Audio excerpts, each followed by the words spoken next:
I'm Brittany Lewis with Forbes Breaking News. After the Supreme Court ruled to overturn Roe v. Wade last month, Justice Clarence Thomas suggested the court should reconsider other rights, like birth control and same-sex marriage, in future decisions. On the House floor Tuesday, Congressman Chip Roy responded to Thomas's argument. The Texas lawmaker describes Thomas as a, quote, great defender of the Constitution who, quote, has concerns with how we make law, how we recognize law.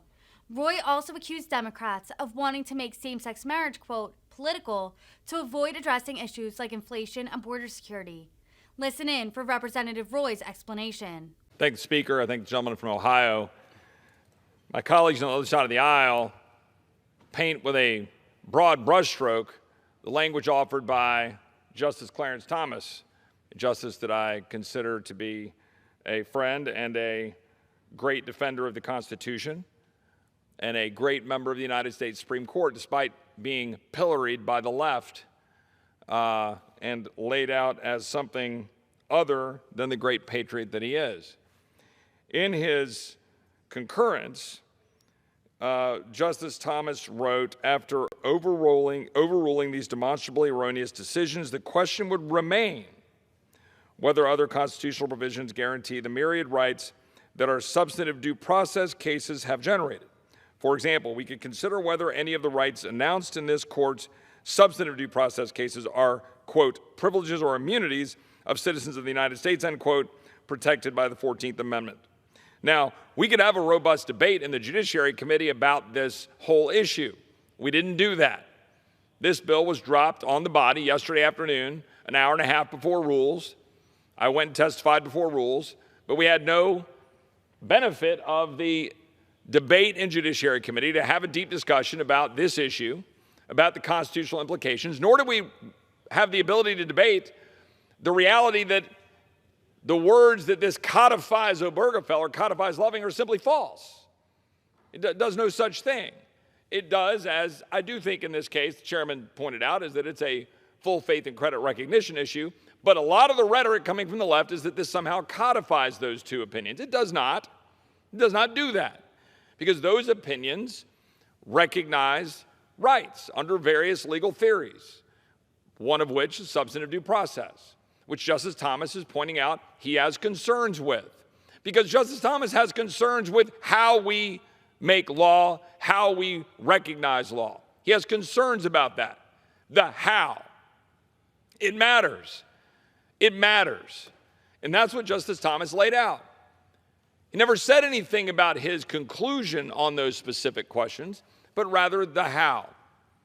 As my colleague from Ohio, my colleague from Louisiana have both adequately laid out, the majority opinion lays out very specifically their view about the implication of the Dobbs opinion on these other recognized rights under the previous precedents of the court. But I think it merits noting that we're talking about the substance of the issue, that it does matter when the court steps in and makes law. Because we end up where we are right here. We end up in the situation where difficult decisions, for example, when does life begin? When does it begin? And when do we have a duty to protect that life? We could have a very robust debate here in this body if we ever actually debated on the floor of the People's House, but we don't. When does life begin? It's a complicated question. My colleagues on the other side of the aisle don't really want to have that discussion, right? Does life begin at birth? Does life begin before birth? You say, well, it's up to the mother. Well, it's not up to the mother a week after birth. We, society, protect that life, right? So the debate is, do you protect that life a week before birth? Do you protect that life at conception? These are actually difficult, complex questions involving faith, involving values, involving life. But no, we can't have a debate about that here and have a reasoned debate, because the court plucked that out from the people, and the court manufactured an opinion to define when life begins and how we should deal with it. Now we're talking about other issues, talking about marriage.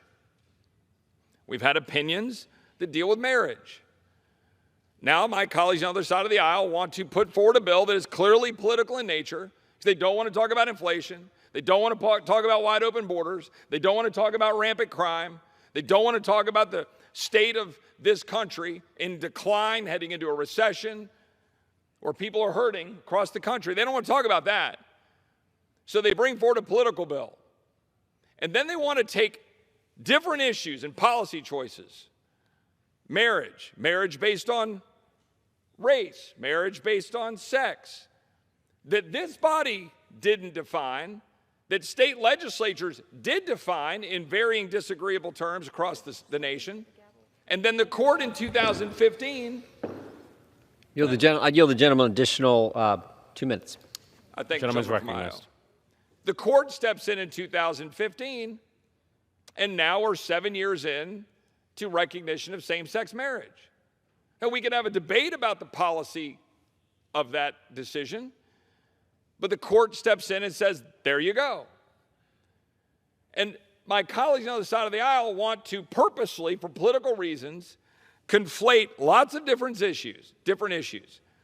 And I think it's important that my colleagues on this side of the aisle understand what we're doing here today. That we're going to vote on the recognition of marriage as a body, as representatives of the people, okay? Separate from whatever decision a court may make, we're going to make a decision here about the recognition of marriages across state lines where there are differences of opinion still to this day about how one defines marriage. In the name of full faith and credit, you will go to the people of Texas by our elected representatives. To my Republicans on this side of the aisle, Republicans will be voting on this floor today on the question of whether the federal government should tell Texas what marriages they have to recognize, irrespective of what the court has said. That is a vote. That is a choice. That is a decision. And we should not hide behind the use of the Equal Protection Clause with respect to marriage not being impacted because of race to then say that marriage must be recognized for same-sex purposes by a vote by the body, by the people. It's a choice, and we should understand that today, and we should understand what we're voting on since we never had the luxury or the benefit or the responsibility of debating this in the Judiciary Committee where we should have debated it. I yield back to the gentleman from Ohio.